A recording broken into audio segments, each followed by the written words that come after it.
Take off. 3, 2, 1. Inside this lab at Florida Atlantic University, 2 engineering professors are measuring the power of a cough. 2, 1. Using a dummy, they fill its mouth with a mix of glycerin and water. Then, with a pump, force the dummy to cough. Then wait to see how far the droplets travel. They fill the air, visible with the green laser light, simulating what happens when we cough. It generates particles on the order of 10 to 20 microns, which is roughly close to what the smallest droplet sizes are when we cough. Take note how quickly the simulated respiratory droplets spread. 1.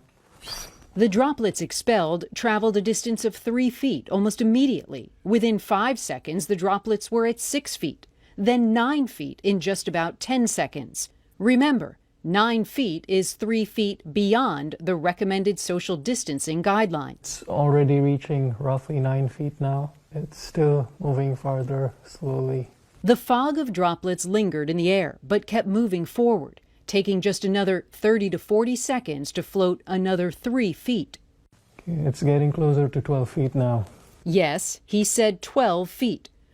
Over and over again, the simulated droplets blew past the 6-foot mark, often doubling that distance. Okay, it has passed 3 feet already, approaching 6 feet. And it looks like it has crossed 6 feet.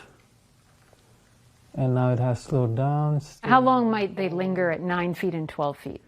So at 9 feet, they could linger for, provided still air, 2 to 3 minutes.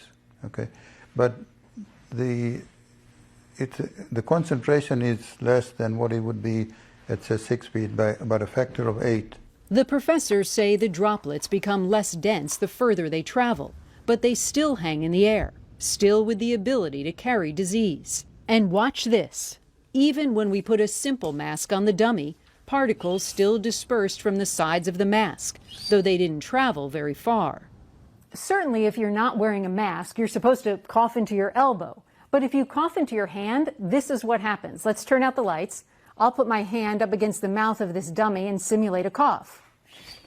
You can see the droplets spray in all directions. They may not travel as far, maybe about 3 feet or so, but they spray everywhere. And they can linger in the air, possibly for as long as 3 minutes.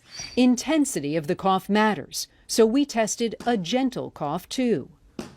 The lighter cough didn't go very far at all, about 3 feet, but the question remains, how close is too close? Do you think, based on what you've seen in your own lab, that 6 feet is enough for social distancing? 6 feet is a minimum distance that you should keep. It seems that... But further is better. Further is better. Randy Kay, CNN, Dania Beach, Florida.